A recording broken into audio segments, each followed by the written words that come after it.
Hey everybody, my name is Brayden, and today we got a video of me telling you about this little show idea I had. I guess I wrote this a while ago, and it was just a rough draft I had that came to my mind, and I'm like, this is what Breaking Bad should do, because sometimes I have ideas, and I'm like, this is what they should do with Red Dead Redemption 3, and this is what they should do with whatever, because maybe I want to write off it, or isn't that what you're supposed to do? Or Ilvermorny, the American Harry Potter? Give me that. Let me work with that, okay? Anyways, we got Breaking. This is crazy. It's such a good series. But I got Breaking, Brayden, that's what it's called. That's the rough title, the work in progress draft. It would be a continuation of Breaking Bad, in the universe, in Better Call Saul. Let's get right into it. I wrote it down. I don't know, what would this be, a script maybe? Who even knows? Oh boy. I'm so nervous. I don't want to say that. I can't even say the episode name. Are you kidding me?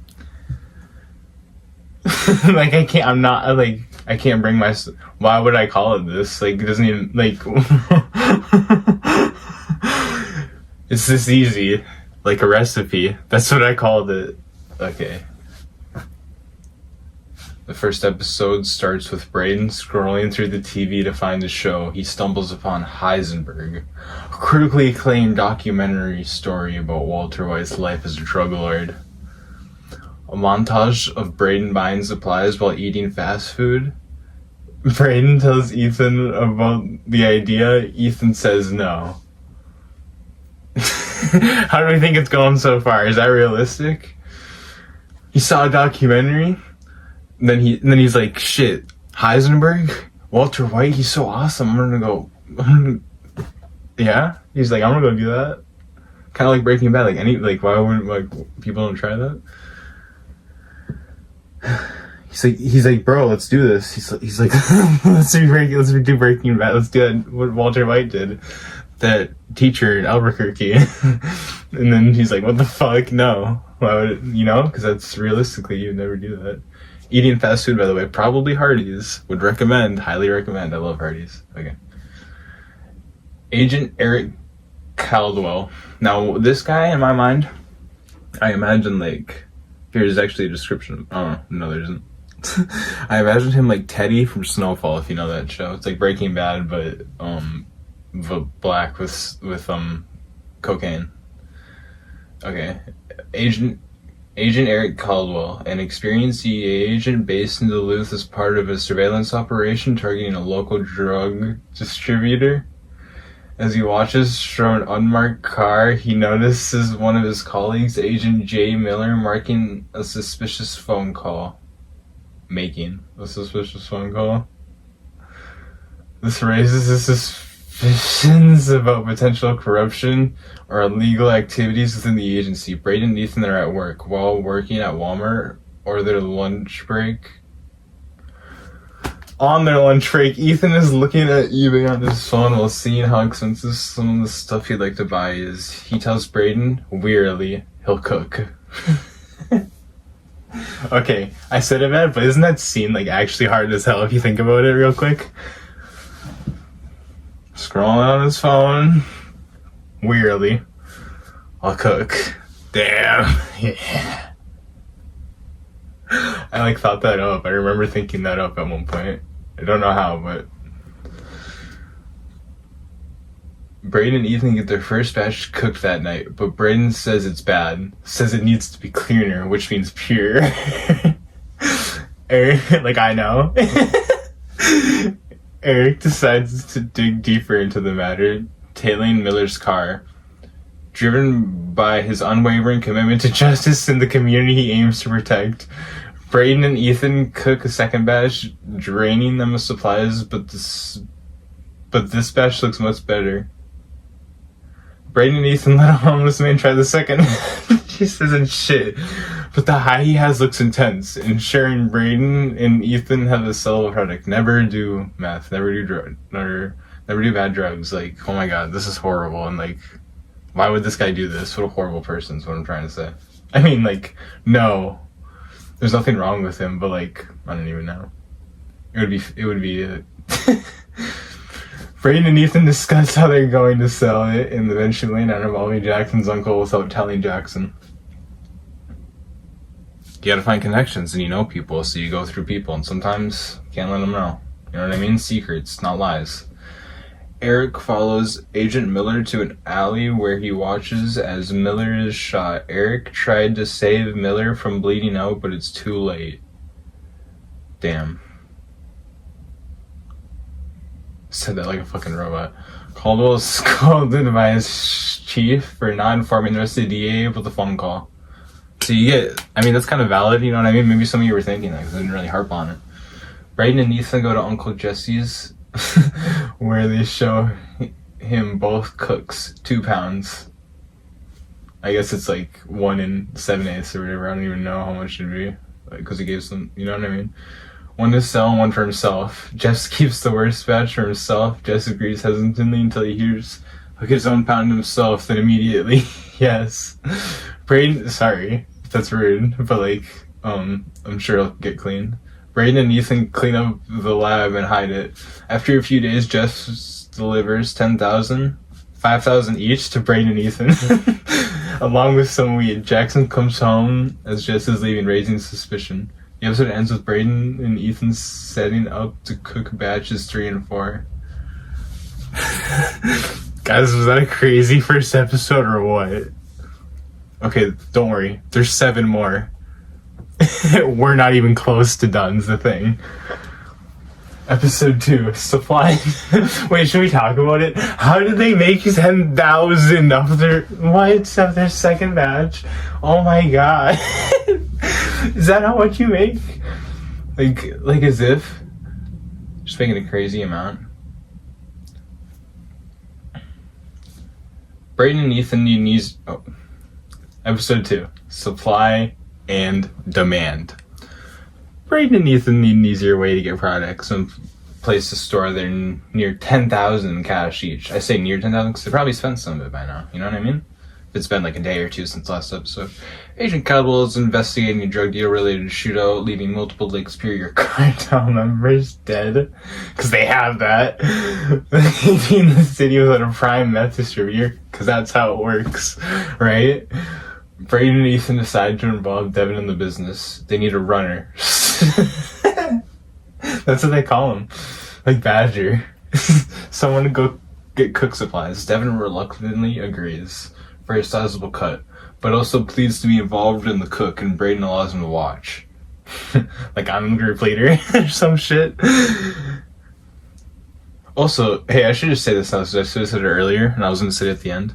All these characters are just like, they're just names. They're just based off people, so that way I can imagine who they are.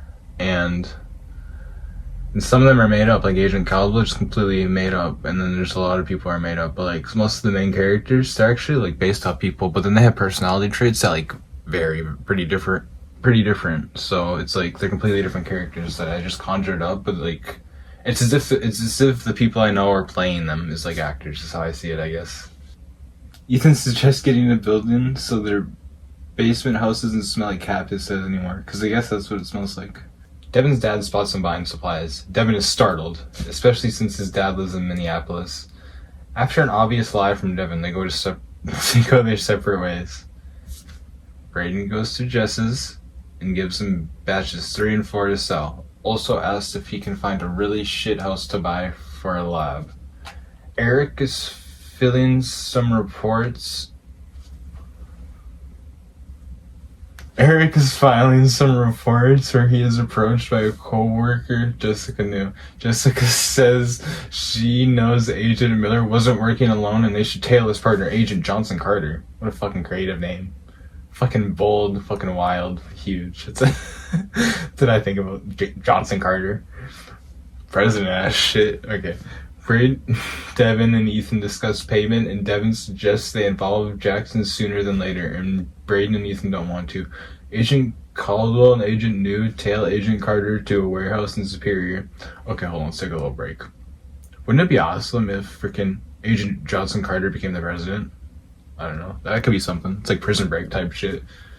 Like, wouldn't that be such a cool, like, by season 4 type shit, we gotta take him down? That's what we're building up to. Okay, whatever. Let's just keep... Jess goes to sell the meth, but he is confronted by another dealer, Bradford Willie. It's Devin's dad, y'all. Who puts a gun to Jess's head, demanding to know who this cook is.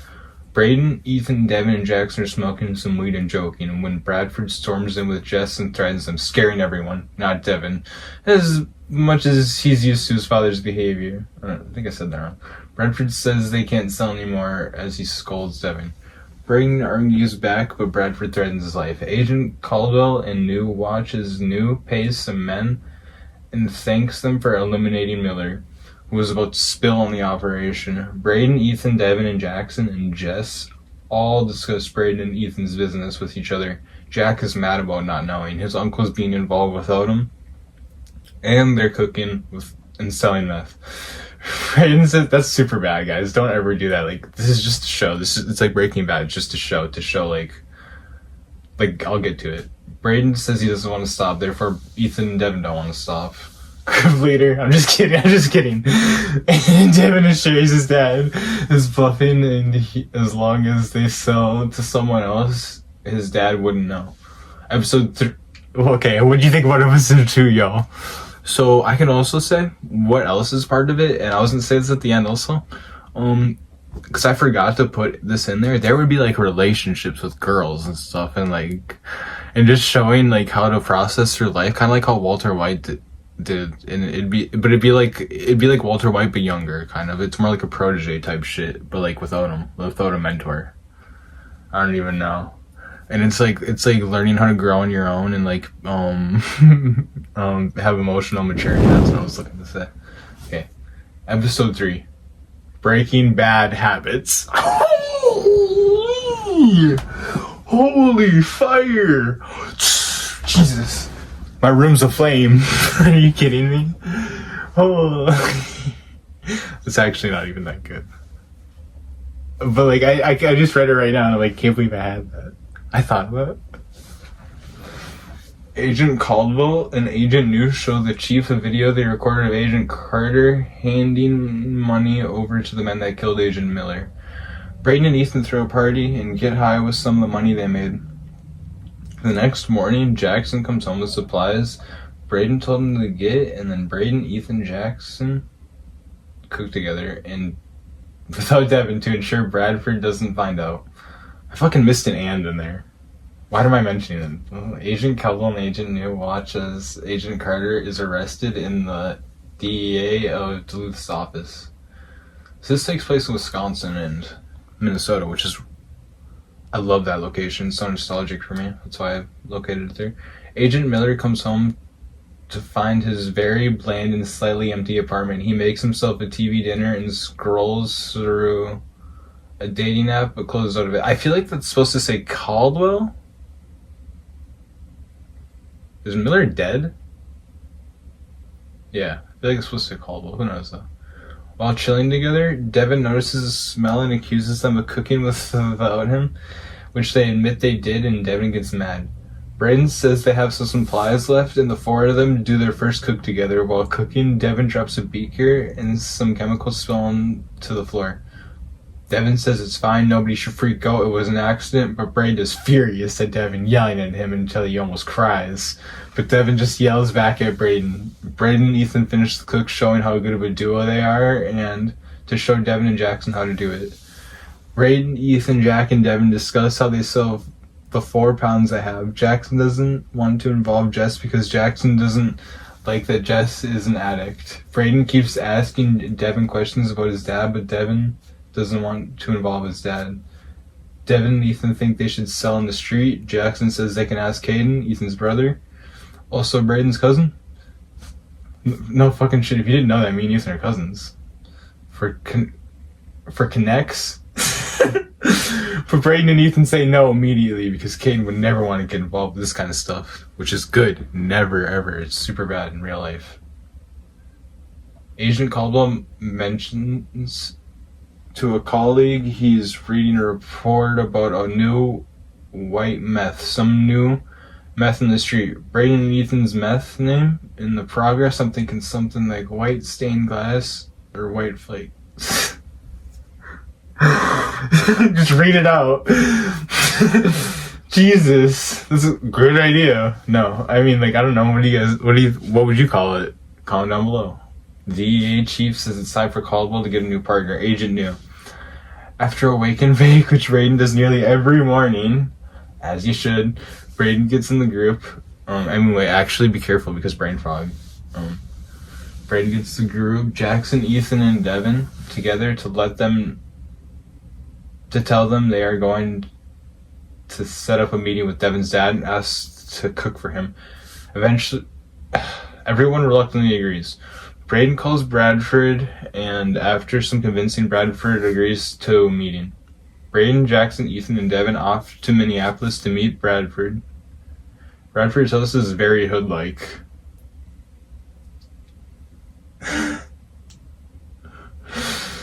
Bradford's house is very hood-like. Well, can't say that. Bradford's house is very hood-like. While walking up the stairs past armed thugs, the group overheard Bradford selling a prostitute to a man. The group besides Devin are patted down by some Bradford's guys. Brayden is carrying a bag of 4 pounds of meth. Bradford looks at the bag and Bradford tells Devin to go to his room.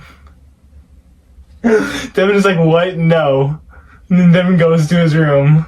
Brayden says, that's what they cook. It's pretty good. He's heard, it's pretty good. He's heard they were paid $10,000 before they can cook for $10,000 a pound, 10 pounds a week, so $100,000. Bradford kind of laughs and then is like, yeah, you know what, fine. That's how it works. Holy, calm down. It's not even funny. This is serious shit. This is scary. My heart would be beating in this situation, but maybe I'd be laughing a little bit because I'm scared. He says Devin can't be allowed in the business. Bradford doesn't want his son to meth and play. Brayden agrees. Ethan is kind of upset because 10 pounds a week with 3 people is a lot. I guess. I don't know. I haven't really been thinking about it. Jackson's scared. The whole situation. So is Brayden. His heart is beating out of this world of pure anticipation. Brayden asks Bradford's supplies. Bradford says they won't come free. Brayden and Ethan pay $1,000 in cash each. Bradford gets Brayden's number and that's it. And Devin stays at his dad's. And Brayden, Ethan, and Jack head home with some supplies to cook 10 pounds. That's the end of episode 3. Oh my god. What a compelling story so far. Episode 4 seriously doesn't have a title. So if you have a title name below, let me know. Cause like seriously, wouldn't that be so cool to figure out people actually think of my idea and if they had like a title for an episode? Cause I think this might be like one of the only ones I didn't do. Brayden and Brayden's sister, Caden and Ethan are getting brunch together. It's a sweet family moment. You know, me and my sister, and then their brothers, and we're all like we're cousins. You know what I mean? Brayden and Ethan pay for everyone, and Brayden's sister and Caden notice their bills, causing laughs and raising slight suspicion. She jokes about dealing pot or something, and Caden's left very skeptical, jealous kinda. Agent Caldwell and Agent New are tasked on interrogating a Lake Superior cartel member who was shot. He says he won't snitch, he'll die. Caldwell says he'll die from the injuries, so just give up who shot him. Santiago, the cartel member, says a guy by the name of Bradford. Someone's been shot up their whole van. Santiago, who has 2 bullet wounds to the chest. A flashback shows Aragossi and Dr. Santiago live, and they said yes. Damn. You're so crooked or whatnot? I don't even know. Brayden and Ethan show Jackson how to set up the lab. Brayden and Ethan bought a new table and some new beakers came from online and other meth making supplies, tools, and equipment. Brayden, Ethan, and Jackson start cooking meth. They cook for hours until the sun comes up. They started at like 1 a.m. only making 3.5 pounds. Ethan has a scale. Caden goes to the bank and he's told he only has $100 in his checking and $100 in his saving. The show shows Caden driving his nice truck to his house in the trailer. There's barely enough room to park. He lives with his girlfriend and another roommate. Caden likes to work on a dirt bike. He lives in the middle of his living room. He actually does that. I have a cousin. Like, that's what I'm talking about. Caden drinks a lot. Caden has a dog. Caden works with his dad on construction. Brayden wakes up and hits his bunk. He wakes up Ethan. Then Jackson, they get to cooking. Cool montage like Breaking Bad cooks. Can y'all imagine that? Would that be a good scene? Brayden's sister's eating dinner with her and Brayden's family. I was like, is that the scene? She tells them Brayden and Ethan are doing good. Ethan is in, and then Ethan's on the other side of the family, so it doesn't really matter, but she's just saying it. Just getting so personal now. But like I'm basing, isn't that what it is? Like, I'm sure that's what every fucking storyteller does. Like, you base it off something to get it. Like, I'm finding relationships because that's how I know they work. So that's why these characters are completely different. So these characters, I know what their relationships are like. Okay, thank you for listening. Brayden, Ethan, and Jackson have now made 9.5 pounds in total. Brayden gets a text from his grandma asking to get dinner at 7 and 6:30. Brayden showers and tells Jackson and Ethan to make 1 more pound and top it off to make it 10.5 for Bradford on Sunday, which Bradford just texted Brayden. It's drop-off day. It's Thursday. A nice scene with Brayden and his grandma. She's a funny person that Brayden laughs at a lot. Brayden's high, 23.7, excuse me. That 1 hour is because, like, when you sleep through 8 hours, you wake up and you're not really high at the end. While Eric and Agent New are discussing the case with a colleague at the hospital, they see doctors rushing to a room. Santiago died. Montage of Jackson and Ethan cooking. It's a little sloppy and goofy, but manageable. The meth is half cloudy, half not, so it's presentable. They clean up, and Jackson and Ethan decide not to clean the beakers and stuff. The chemicals get stored in because they're lazy. They also don't package the meth up like Brayden usually does. They go to the living room and smoke a bowl and watch TV. Brayden is seen in a montage buying his own meth supplies at various... Devin is seen in a montage buying his own meth supplies at various stores in Minneapolis. He goes somewhere secluded and in the back of his SUV sets up a mini lab with various equipment and stuff similar to Brayden's. Some stuff Devin thinks is better / different. Devin starts making the recipe. Brayden had him write it down to learn. Devin wasn't good at a lot besides sitting around eating, playing games, smoking pot. He was kind of good at cooking meth. He made a sloppy batch and used a dark blue food coloring for his meth to make it different and was ready to sell. He just didn't know how yet. He put the meth in his glove box. Brayden gets home and looks at the meth lab. It's barely cleaned. He goes upstairs and yells at Ethan and Jackson. The 3 of them clean the lab. Brayden doing least work. Then Brayden says, "Good job with the meth, even if it wasn't the best." Now it's Sunday. Jackson awkwardly flirts with a coworker at Walmart, but she isn't interested. She's more interested in Ethan, but Ethan isn't that aware. Brayden does the drop-off at a warehouse Bradford said to go to. The warehouse is filled with tons of boxes and crates, and it's cluttered. In the middle, there's a big opening with a tiny coffee table used for standing around at meetings. The 2 thugs are standing there with guns in their waists. Bradford isn't around. Brayden asks where he is, and they chit-chat, and they said Brad is held up in the moment with the DEA stuff. This intrigues Brayden. How would they know the DEA knows? Oh, yeah. Bradford put a duffel bag, 10.5 pounds of meth on the table, and thug puts a suitcase, 100,000 on the table. The other thug puts another suitcase down and says it's more supplies. Brayden takes a suitcase and celebrates in his car. That's the end of that episode 4. So I don't know. It's pretty mono. Like when I said there's filler. Like there's more storylines that have to be going on in between all this stuff.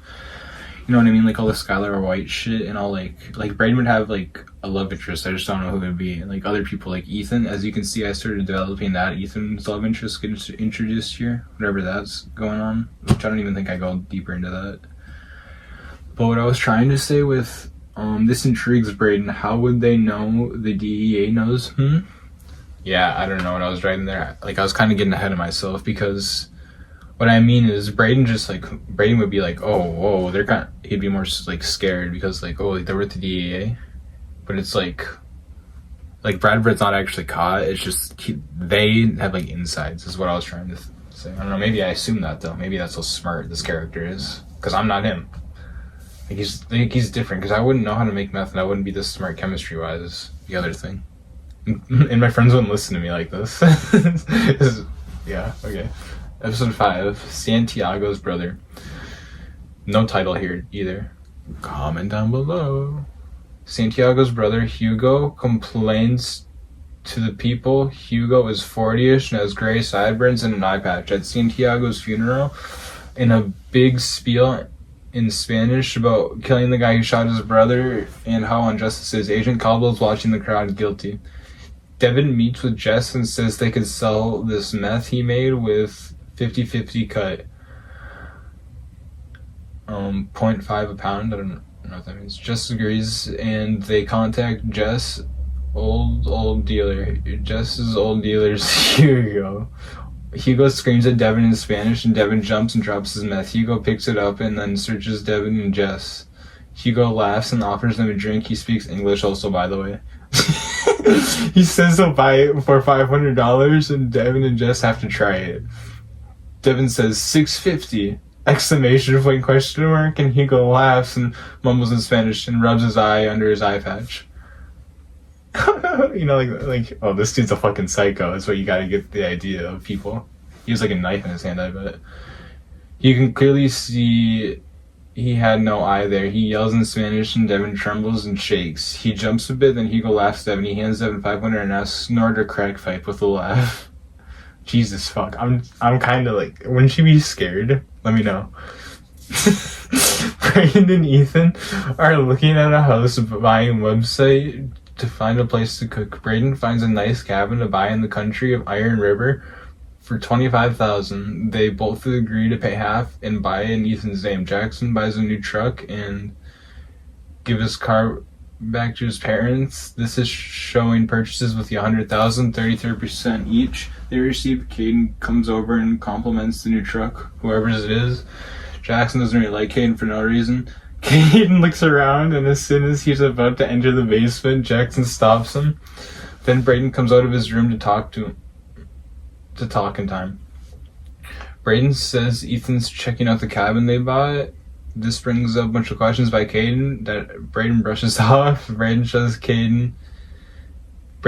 Caden away from the basement. Devin snorts a line and immediately giggles and his eyes roll back. He's in heaven. He's rolling. It's his first time. He coughs. He comes down a bit, but it's still high. Jeff smokes from the pipe. Some hours pass, maybe minutes. Who knows? They both come down from the highs, slightly cold, itchy, paranoid. They didn't like that. Did they? They leave with $500, $250 each. Agent Caldwell waits outside Hugo's apartment where he sees Devin and Jess leave. He realizes Devin from Brad's case file. He recognizes would be the word he uses there, Brayden Woody. Also in his passenger seat, he tails them. Caden is now left. It's Wednesday, by the way. Brayden and Jackson are going to bring the supplies to the cabin, and they are going to set up and they're going to cook all night with Ethan, who's already there. With some supplies. They load up the vehicle and Brayden talks about the money they're making and how good they've been doing and how easy it is and how smart they are. They talk about their purchases also.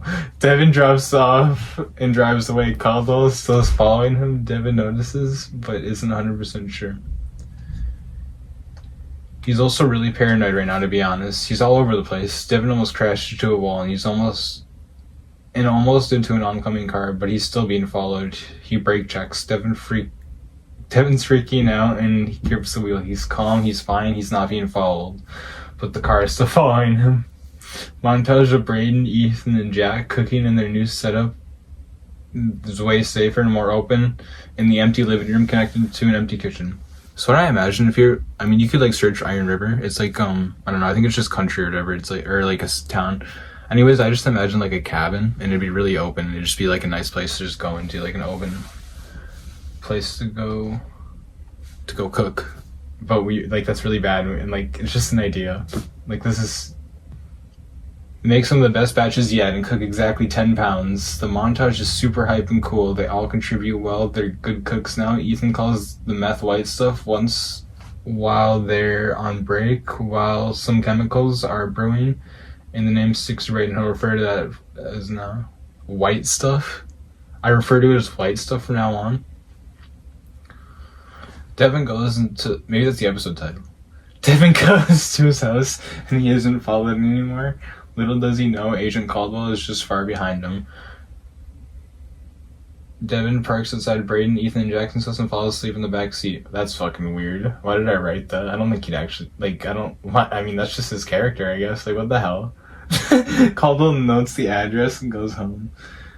He's tired. It's almost sunrise. Sunrise to cabin where Brayden, Jackson, and Ethan are cleaning supplies up, then going home and to sleep during the day. Holy. Brayden does the drop off on Sunday and at the warehouse.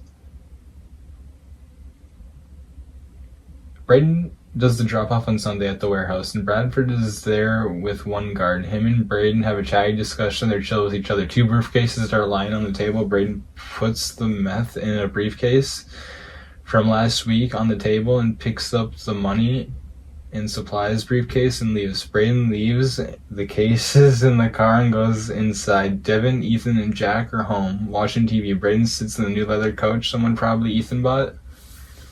It's the end of the episode. Okay, we got 6, 7, and 8 left. This one doesn't have a title either. I guess I gave up. Maybe, I don't know. They're hard to come up with, and I don't want to be wrong. Like the first one, I couldn't even believe I had to say that. Episode 6, Brayden wakes up to a text from Bradford Monday saying that he has to go away for a while, so he won't be able to make transactions. Brayden doesn't respond to the text, but reads it. He groans. Ugh. He doesn't know what to tell Ethan and Jackson. The 3 of them were going to cook 12 pounds today. That was their... What were you going to do today? That was their plan all day. Brayden has a good feeling. He hits his car and woke up his friends. It was only 9 a.m. today. Caden had been working on his dirt bike on his day off. He's exhausted. He is out of food and decides to go to Brayden and Ethan. He's hungry and curious. Caden pulls up to their house and sees them driving away in the distance. He decides to follow them. Agent Caldwell wakes up next to a random woman in bed. He wakes her up awkwardly, asks her to leave. He notices his bad breath and quickly goes take a shower. Jess has bought some white stuff off the street and is smoking it. His $250 now gone. Caden passed by the cabin and noticed Ethan's crappy car and then reversed. He peered into the window and saw Ethan and Jackson setting up the lab with gas masks. Brayden grabs Caden, I'm guessing, holy fuck. Brayden grabs Caden and startles him. That's pretty much I shove him and startle him. That's what I'm trying to say there. Caden, that's what the fuck are you doing? Oh, no. Maybe he would say that though. Caden, that's what the fuck are they doing? Brayden explains the operation and how much they're making. Caden is shocked, sort of proud, sort of scared, not really. Brayden didn't mention the text this morning. Caden asks for a cut. Brayden says he can watch a few times and maybe join. Caden agrees. Brayden makes sure to tell Caden that this is Brayden and Ethan's operation and they are the bosses. Hell yeah. A montage of Brayden, Ethan, and Jack cooking and Caden watching took place until the sun went down and the full moon was out. The 4 of them share a bong outdoors and Caden also drink a beer. The 4 glow about the cook. Caldwell is putting together the case at his apartment. Brayden showed Caden how to clean the beakers and stuff and paid him $1,000 for helping. The next morning, Devin is working at a steak and breakfast restaurant as a dishwasher. He is meeting with the landlord after work for a 1-bed, 2-bath duplex house rent for $675 a month. That's a really good deal. What the fuck? He now has enough thanks to $250 he made from the deal. He plans to make more also. Another montage of Devin buying some supplies at different stores plays, and Devin meeting with the landlord, then Devin at different stores. Devin brings all of his cooking supplies into the duplex and puts it all in his closet. He then brings in an air mattress and blows it up with his mouth. Fucking descriptive. He has one flat pillow and a big stuffed blanket. He goes to Menards and buys some fans. 2. He buys, I think I put a 2 and a 1. I think I'm trying to say 2 for 1 or something. I don't know. He buys some candles and air freshener. He then buys junk food. Caldwell's sitting in the Menards parking lot, still working on the case. He's been following Devin all morning since he left work. Devin brings out supplies and loads them into the van, back to the house, and into the house, and sets up the fans in the windows. Devin wears the same sweatshirt and sweatpants every day, no matter the condition. Caldwell can see into Devin's apartment through the window. Devin is just cooking right there on the kitchen counter. Caldwell takes pictures. A few hours pass, and Devin has mad about a pound in the morning. I don't know what I was trying to say there. Devin has mad a pound. He's got a mad pound. He just made a mad pound of meth. You know what I mean?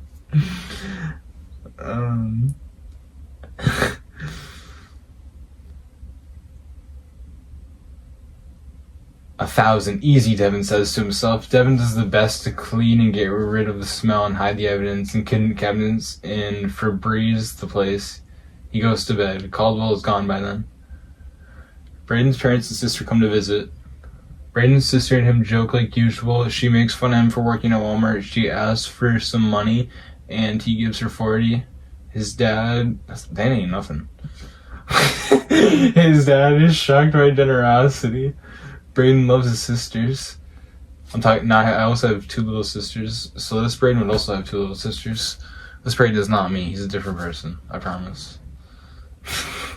Brayden's dad says hi to Ethan, and Ethan says hi and stuff like that. It's a chill moment. The family's brought together. Brayden gets chicken strips as always. Ethan has a burger, and Jackson is working. Later that night, when Brayden's family's gone, Caden's call goes asking when he can watch the next cook. Caden calls Brayden, asking when he can watch the next cook. He wants to be involved, make more money. He even says he's grateful. Brayden says they need supplies. It's not easy. Devin comes over and he hears Brayden on the phone. Devin says he's been making meth and he knows a guy Brayden can sell to. Brayden hangs up. He yells at Devin, "How could you use our recipe? Why are you cooking?" Devin, what is wrong with you, dumbass? Devin gets super defensive and aggressive. "Don't yell at me, fucking pussy bitch." That's what Devin says to me. Brayden texts Caden to come pick himself, Ethan, and Devin up to sell the 12 pounds and Devin's 1 pound. Brayden apologizes to Bradford for not telling him about the stalled messages. Ethan didn't really... Brayden apologizes to the group for not telling him about the stalled messages, I guess, and Ethan says he doesn't really care. Caden pulls up to Hugo's. Brayden urges Devin to knock on the door. Devin is reluctant. He tells them he made him snort his supply. Brayden and Ethan then start to panic. "Devin, what the fuck?" Brayden says. "Devin, what's wrong with you?" Devin opens up the door. He greets them and asks them to enter. Brayden is wearing a backpack, and when he enters, he takes it off and hands it to Hugo. Inside is all 13 grams. 13G. Is that what it is? Yeah, I think. No, it'd be pounds, wouldn't it?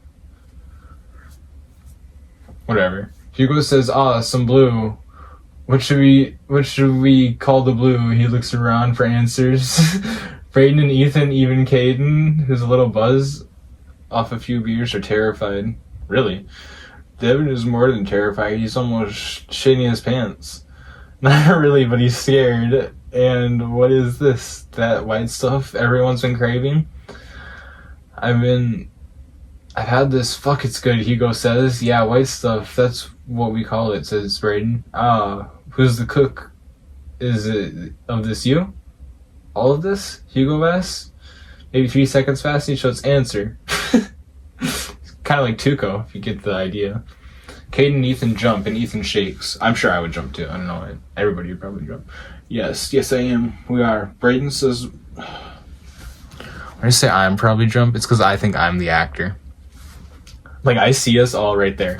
Like, this could all happen, couldn't it? If we just all locked in and did this real quick. Breaking Brayden. That's what I'm saying, so I could write it all down. Now you guys get it. Okay.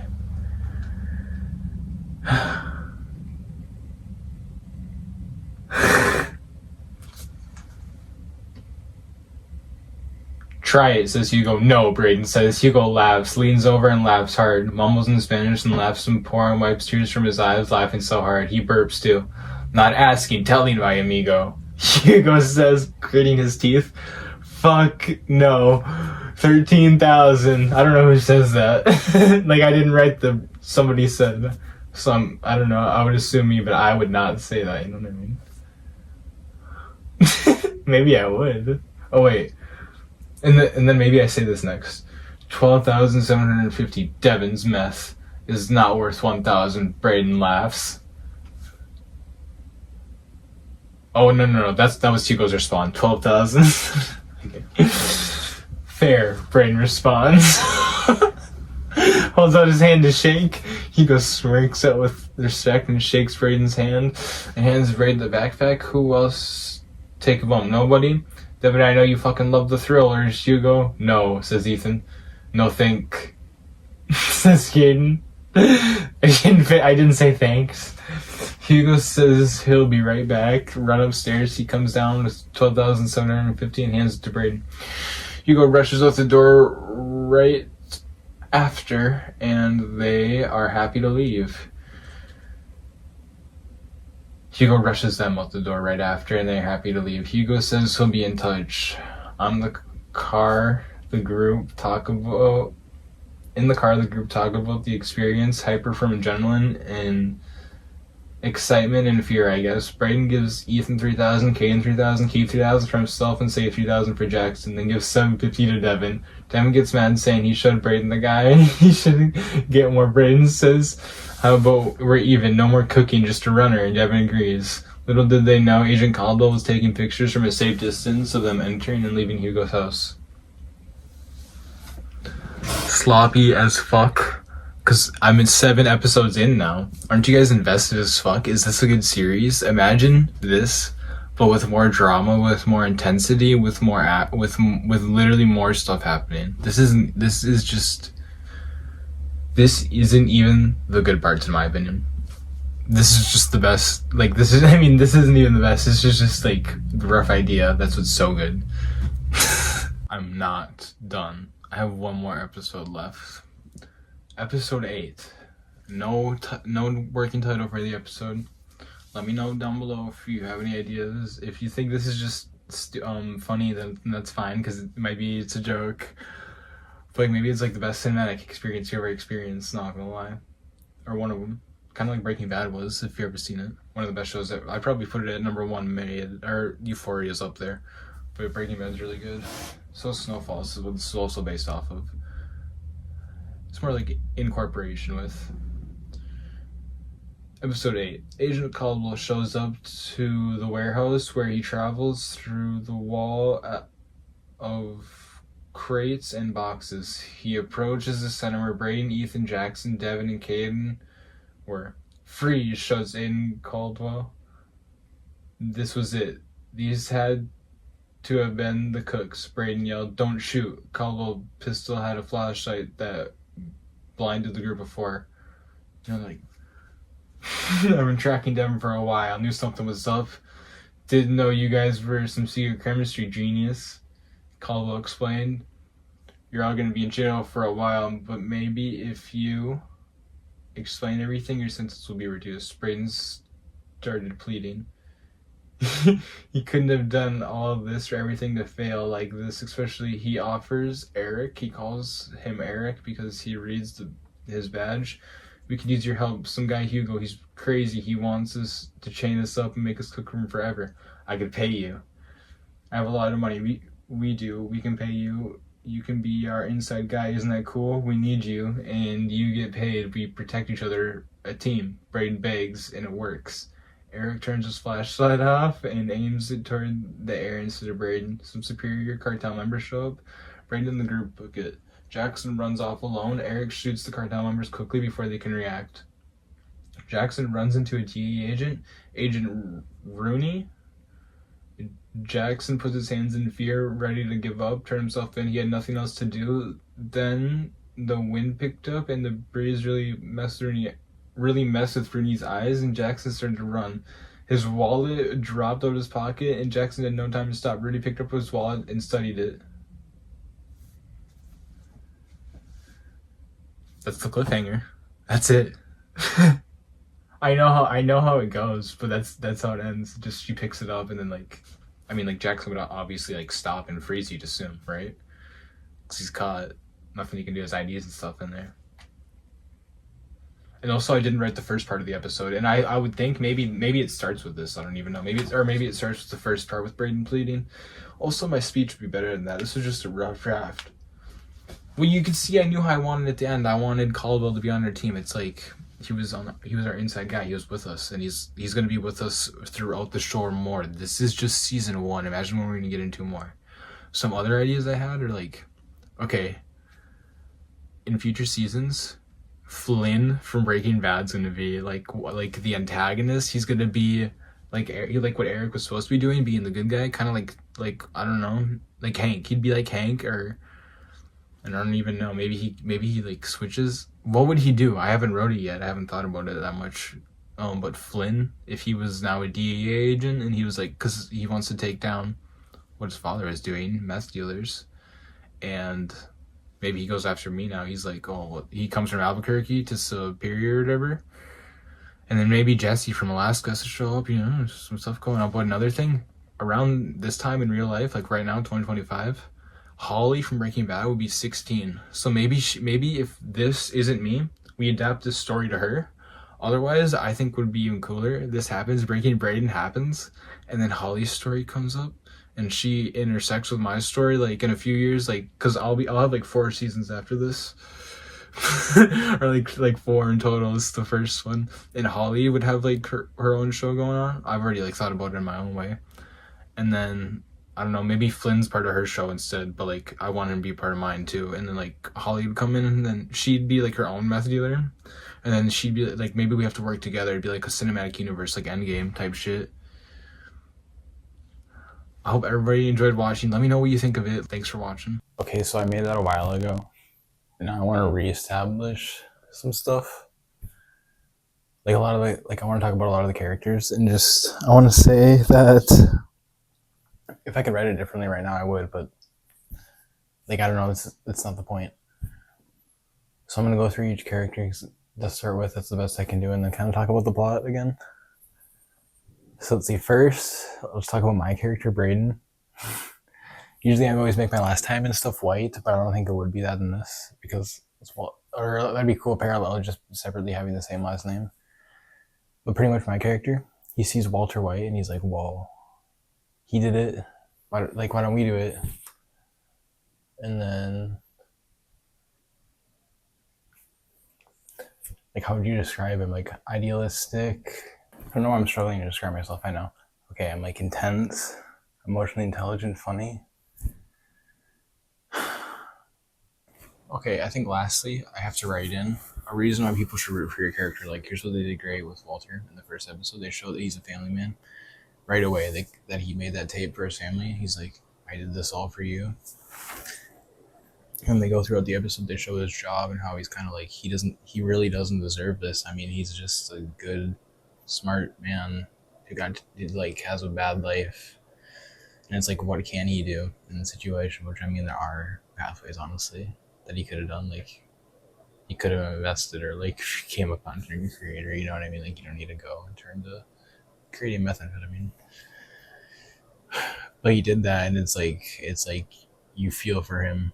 It's kind of justifiable. But like, there's also hints of he's not that good of a person. Like he's before he even finds out he has cancer, he's asking Hank. He's like, "Oh, how much did they find there?" Just because they have money troubles and they needs a quick way to find cash. And he's smart, and he got dealt unfortunate hands, but he played those hands. So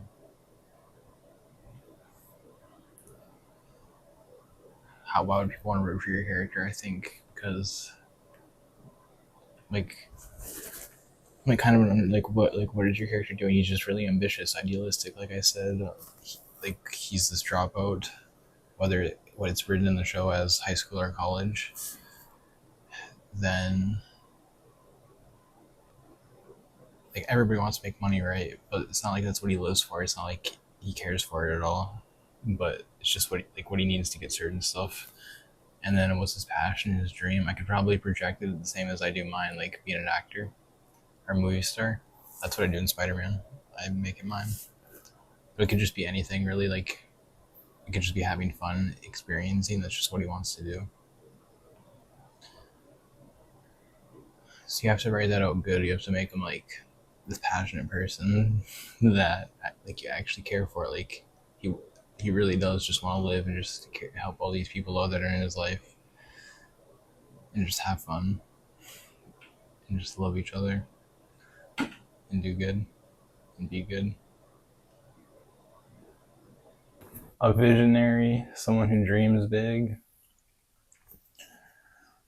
One time, in sixth grade, I got one of my friends. They wrote on like we had these papers and everybody had to write a compliment on it about you, and you put it on your locker. And he wrote for me a born leader, holy or like I appreciated that so much. And never like I seriously never even had that thought like that. Even though like I always wrote myself like that. Usually I'm writing myself as leader of teams and stuff, to be honest. But like it's awesome. It's just by default, you know what I mean? Because why wouldn't I write myself as the main character of my own life? Okay, now what does my character do? So he's roommates with Ethan and Jackson, which was the original plan. And we're in this town and we're having our job. We just have like a simple job, like I wrote in there. It was Walmart. It could just be like any type of retail when you're filming it. So, and then we start making money, and then there's like partying and stuff. And okay, you know how I kept mentioning like, oh, and they'll have a love interest. So I want to make this clear that they like when I will also have plot lines where we're going to our jobs. Like that'll happen a few times in the episode where they go to their jobs. That way you know it exists if they have one or not. Or like that's where relationships can develop with when I say a relationship, like love interest, like they're not just gonna be somebody to love. It's gonna be like I want to mold the women or the men or whatever character it is. Like I want them to be having their own storyline going on that'll intersect with ours. That way, they're both compelling. And you're watching it, and you can see multiple different things going on. Like you want to watch love blossom while all the action is happening. Okay. So, and then I just don't like, I don't know who to write as them characters specifically. Yeah, that's why a lot of storylines are left out. But like other stuff is happening, like to write catfish in my cat, that'd be cool. I just didn't think about it. For them certain scenes. Like, as you can see, I got carried away, like describing certain characters like Caden. And he's another main character. And the whole thing about him is like all these people in my head, like I'm like as I said, I imagine them as the actors pretty much, but it's because I can see like I can connect dots in a story that are missing. Like when I was describing his character, I don't know if you could tell, but I was pretty much giving like an archetype of somebody who's like sort of almost like Jesse Pinkman, but more than that. I don't know what character to compare him to. But he's like a hard worker, blue collar guy. But he's like cooler. Like he has edge to that. He has a lot of potential to be someone more free spirited and a visionary like Brayden, I believe. he goes on a different path. He's trying to appease certain people in his life. You know what I mean? Like I can see, like I can read those storylines even if they don't exist. I can see that, like I can write them in just to make it up, because like those archetypes work for plots. You know what I mean? Like, and then when you go over to Ethan, it's like his character. It's somebody who's missing something. Like he's never done something. Like he's just kind of sitting there. He's kind of being around. I don't think he's poor or anything, but like I I can say that. But like when I said there was that cool scene where he's on his phone, he's like, "I'll cook." It's kind of like at the end when Walter talks to Jesse, and then he's like, I think, or Jesse's like, "You want to cook some crystal meth?" Okay, so that's his character, and then like it's him finding himself, finding out what he's going to do and like who he's going to be with all this money that he's getting now and all these cool purchases that he's getting, and then him and Brayden are bonding because of that. And then Jackson's character is kind of on the outside because like he doesn't like some of the characters. He doesn't want to be around. He's kind of just there, and then he feels left out, which ostracizes him more. But then, and actually, when he feels left out, instead we bring him in fully, and he embraces us, and then we're all a great big friend group. Except for I kind of wrote Devin poorly, like because like if I could change some things about his character, it would be like he'd be living with his girlfriend or something far away, and that's why he is so distant from us. Or it would be like he's living with his dad far away, or something like that. Or you know how I wrote like the part where he's finding a place to stay. Well, that would make sense. Like the whole thing is he didn't want to stay. Like it wouldn't be a 4-person house. He doesn't want to do all that with us. So that's why I wrote it like that specifically. And then also, I do think if we're on the come up and he's not there, like it would be a little bit of a watching, trying to accomplish what we are too, sort of movement though. So I think that's what I was trying to write with his character. And then also, there, if you couldn't tell, like the stuff I was saying, like he's good at a lot of things, but or he's good at certain things, but he's missing his passion, so he needs to find that. And you know, now he found it, cooking. He's like he's good at that. So that's what I like about that. And it also he also liked competition and gives him competition, my character, which is just friendly rivalry. Like there's no hate there. And then Eric Caldwell, he's somebody who like lacks intimacy in his life, or he lacks that emotion his whole life. He's never gotten it, which I never even like when I was writing his character, because I was rewatching the edit because it's an old video that I want to repost. I'm like, oh wow, I can't believe I wrote it. Like I literally wrote stuff that doesn't, like I literally wrote a character I didn't even know about his sub stuff except for like the dating app. But he's somebody who's looking for intimacy, and he's craving it because he's never had it, I guess, or he just runs away from it. But he's an adult, and he so since he's never had that, he's never had them relationships with people. It's gonna be cool to have that dynamic with Brayden, because is my character. He's the eldest sibling. He's never had like an older sibling, or like even like he has a bad home life relationship with his parents probably. So that means like he's probably looking for a role model figure sort of to shape him, kind of like Jesse in a way, or maybe even Walter with sort of a figure like Mike or Gus or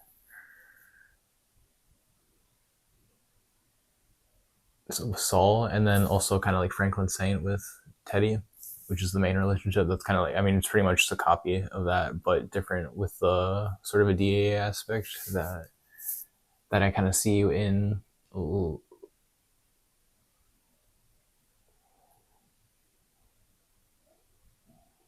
Nacho, and so that's a cool dynamic. I didn't even realize I was writing. That's pretty much it. Oh, okay, and then the bad guys. I like the end. I like the ending with Caldwell in the standoff, and then the bad guys I would say are Devin's dad and Hugo. I think his name is, which is pretty much his Tuco clone, but he's definitely different. Like he's got his own little. I'd say he's a little more tweaky, a little insane. Like you don't know what he's going to do exactly. Which Tuco has that, but this guy, he's like unhinged, like kind of like he seems like he's from The Walking Dead type.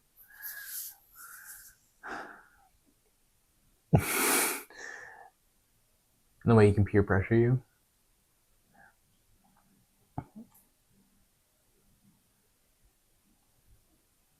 Also, there was a lot missing. I feel like with that, like with with some of the characters not interacting with the other half of the field. Just a little bit more could have been added.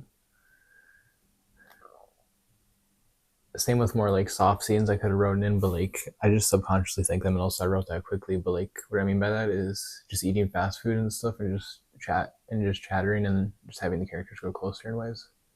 Like maybe going out and doing something like specific, like going to a water park.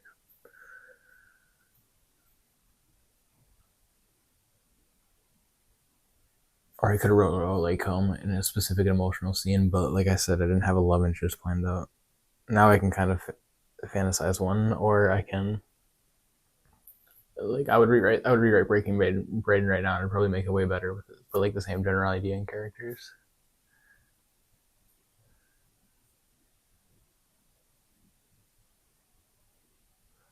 In Bradford, I really like his relationship with Brayden. They kind of got like a thing going on where it's like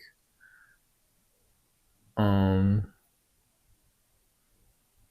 sort of like Gus, but like also misguided father figure. Not for me, but like it kind of sucks that he's giving me this relationship instead of Devin, and he's like ostracizing him from it when we're pretty much in the same shoes. These two people in age, and he's choosing me over that, which I think is unfair. Like it's just writing though, you know what I mean? And also I like the dynamics like my with that I have characters like my sister in it. As like a side character because she reminds me of like Vicky Donovan or Marissa Cooper's sister from UFC. So if she's in there, then throughout the seasons they can grow. Which also wasn't it a fire cliffhanger? Like couldn't a lot happen with the seasons? I don't even know.